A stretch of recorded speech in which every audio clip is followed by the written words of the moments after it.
پرویز الہی اور شاہ محمود قریشی یہ بڑی خطرناک قسم کی پریس کانفرنس کرتے ہوئے دکھائی دیں گے. اگر پریس کانفرنس نہ کی تو کم سے کم کسی پروگرام میں دکھائی دیں گے, یا پھر بڑی خطرناک قسم کی یہ چیزیں جو ہیں وہ خان صاحب کے خلاف آپ کے سامنے لائیں گے. اور ابھی جو فی الحال ہے وہ جس طرح کی باتیں کر رہے ہیں, میں چاہتی ہوں کہ فواد ڈبو صاحب کی طرح میں آپ کو بات سنواؤں. ہیو اے لک کہ کس طرح سے وہ آئے تھے.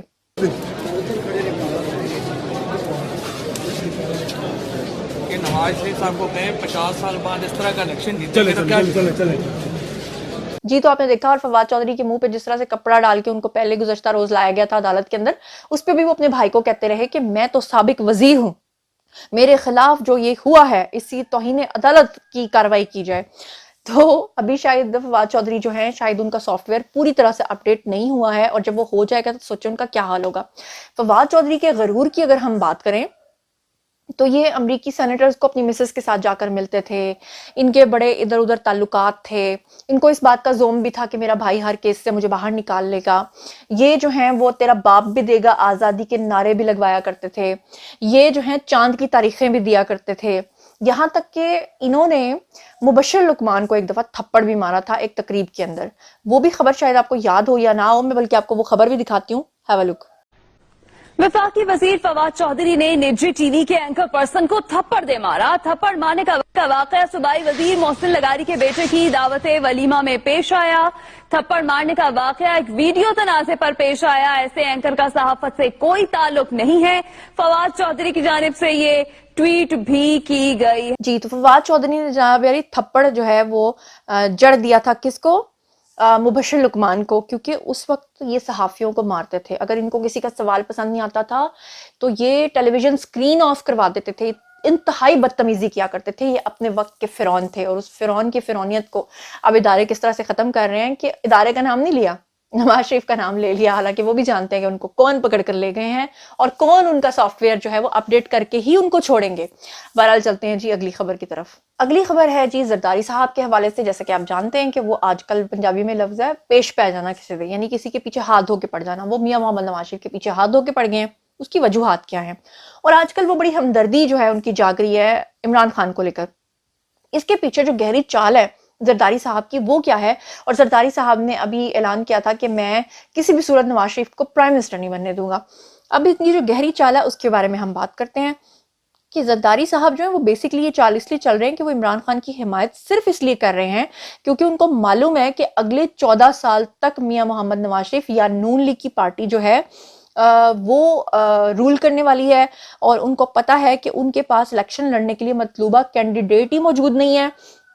اور پھر ایسے حالات جو ہیں اس کے اندر ان کو تھوڑی بہت حمایت اگر حاصل ہوگی تو وہ پی ٹی آئی کی حاصل ہوگی. لہٰذا انہوں نے یہ جو سیاسی چال ہے وہ چلنے کا فیصلہ کیا, اور وہ یہ بھی جانتے ہیں کہ اگر وہ پی ٹی آئی کا اس طرح ان کے حق میں پرو پی ٹی آئی بیانات دیں گے تو شاید پی ایم ایل این جو ہے وہ ان کو کوئی بڑی آفر کر دے گی. تو اب دیکھتے ہیں کہ اونٹ کس کروٹ بیٹھتا ہے. لیکن میں آپ کو بتا دوں کہ زرداری صاحب بیانات جتنے بھی سخت دے رہے ہیں لیکن اندر سے وہ میاں محمد نواز شریف کے ساتھ رابطے میں بھی ہیں. یعنی وہ کہتے ہیں نا بد سے بدترین حالات میں بھی آپ بات چیت کا سلسلہ نہ روکیں, تو وہ بات چیت کا سلسلہ نہیں روک رہے.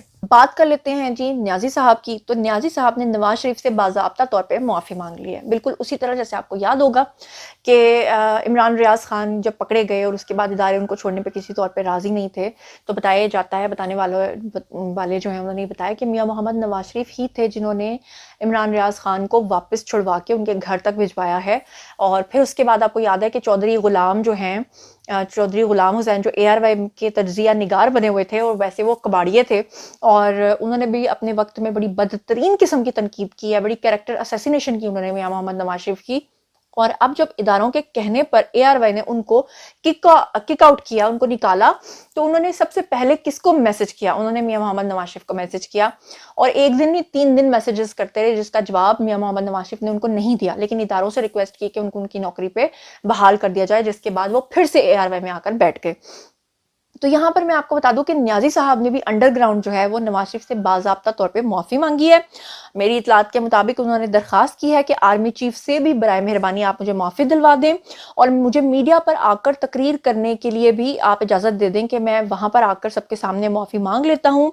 اور میرے علاوہ جو کہتے تھے کہ میں کوئی چوائس نہیں ہے, اب وہ معافی مانگنے کے لیے تیار ہیں, اور جیل میں بیٹھ کے وہ یعنی بوٹ چاٹنے کی باتیں کر رہے ہیں جو بوٹ کو اتنی باتیں کرتے تھے. اب بات کر لیں عاصم منیر صاحب صاحب کی تو میرا خیال ہے کہ میاں محمد نواز شریف شاید اس میں کوئی انیشیٹو لیں گے، کیونکہ آخر اس چیز کا کوئی تو حل نکالنا ہے، مگر عاصم منیر فی الحال مجھے اس موڈ میں نظر نہیں آتے، اور نہ ہی وہ ان کے ساتھ مل کر بیٹھ کر کوئی چائے پینے کے موڈ میں نظر آتے ہیں۔ اور جنرل عاصم منیر جو ہیں وہ کیوں یہ سب کچھ کریں؟ میرا خیال ہے کہ جتنی زیادتیاں ہوئی ہیں ان کے ساتھ اور جتنا کچھ پاکستان کے ساتھ ہو گیا ہے، اگر اب کی بار وہ عمران خان کو ریلیف دیتے ہیں تو میرے خیال سے ان کے اوپر بھی تنقید ہوگی۔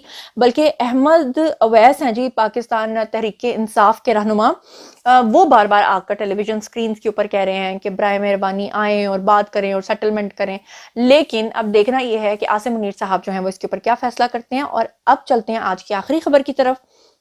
آخری خبر جو ہے وہ محسن بیگ جو ہیں ان کے حوالے سے۔ محسن بیگ نے بڑے ہی سنگین قسم کے الزامات عائد کیے ہیں بشریٰ بی بی کے اوپر۔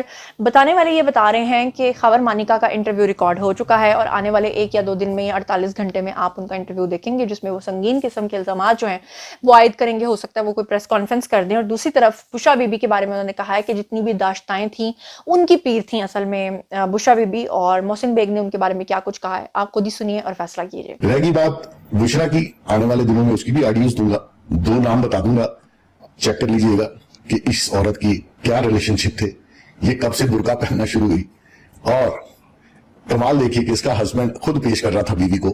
یہ ہمارے معاشرے میں ہوتا ہے، یہ لیڈر ہے آپ کا جس کے پیچھے لگ کے آپ لوگوں کو گالیاں دیتے ہیں۔ آپ کو خود شرم آنی چاہیے، کیونکہ مجھے پتا ہے یہ آپ کو ٹویٹر پہ گالی دینے کے پیسے ملتے ہیں، اور آپ اتنی غیرت مند ہیں کہ پیسوں کی خاطر شاید مجھے لگتا ہے آپ ماں بہن بھی پیش کر دیں۔ تو آج کے بعد آپ اگر مقابلہ کرنا چاہیں گے تو میں اکیلا آپ کی پوری پارٹی سے مقابلہ کروں گا الحمدللہ، اور پوری دنیا کو بتاؤں گا کہ آپ کی بشریٰ بی بی کی اور اس خان کی ایکچولی حیثیت کیا ہے، یہ کتنے گندے ذہن کا اور کتنے گندے کریکٹر کا یہ مالک تھا اور ہے۔ اور اللہ کی دیکھیں قانون کیسا ہے، لوگوں کو بڑھ کے مارتا تھا، گھر میں چورنی۔ یہ جو بشریٰ ہے، آپ ایک ریزنیبل عورت یا فیملی سے اس کے ریلیشن بتا دیں، یہ تو رنڈیوں کی پیر تھی، اور ساری جو رنڈیاں پورے پاکستان اور لاہور کی وہ اس کی مرید ہے۔ ادھر سے خود آگے خان کے پاس، ادھر سے اپنی ایک 2 نمبر خاتون اپنے خامد کے پاس چھوڑ دی 22 سال کی۔ جی تو جناب یہ تھا آج کا ویڈیو۔ اب باری ہے جی آپ لوگوں کی، آئیے کمنٹ سیکشن میں مجھے یہ بتائیے کہ ان تمام خبروں کے بارے میں آپ کیا سوچتے سمجھتے ہیں۔ بھارت کے منہ پہ جو ایک زوردار زناٹے دار تھپڑ پڑا ہے فیٹ ایف کا، اور وہ گرے لسٹ میں جانے والا ہے، اس کے بارے میں آپ کا کیا خیال ہے؟ مجھے بتائیے کہ محسن بیگ نے بشریٰ بی بی کے بارے میں جو کہا ہے کہ آپ اسے ایگری کرتے ہیں یا ڈس ایگری کرتے ہیں۔ مجھے بتائیے کہ خان صاحب کے بارے میں جو خبریں آ رہی ہیں کہ وہ معافیاں مانگ مانگ کے تھک گئے ہیں، لیکن ابھی فی الحال ان کو جو ہے نا اور مہلت دی جا رہی ہے کہ نہیں اور انتظار کرو اور انتظار کرو، اس کے بارے میں آپ کا کیا خیال ہے؟ اور مجھے بتائیے کہ فواد چودھری جو ہیں وہ ابھی تک اپنے غرور میں ہیں اور میاں محمد نواز شریف پہ تنقید کر رہے ہیں، ماضی میں جس طرح سے تھپڑ مارتے رہے ہیں، اس کے بارے میں آپ کا کیا خیال ہے؟ اور آپ کو کیا لگتا ہے کہ آنے والے دنوں میں ان کا کیا انجام ہو سکتا ہے؟ ان تمام خبروں کے بارے میں آپ جو کچھ بھی سوچتے سمجھتے ہیں آئیے کمنٹ سیکشن میں شیئر کیجیے، پرسنلی جواب دوں گی۔ مزید خبریں، ولاگز، انٹرویوز اور سیاسی تجزیے جاننے کے لیے میرے سے کنیکٹڈ رہنا ہرگز مت بھولیے گا۔ چینل کو سبسکرائب کر لیجیے گا۔ اپنا بہت خیال رکھیے گا۔ اللہ نے کے بان۔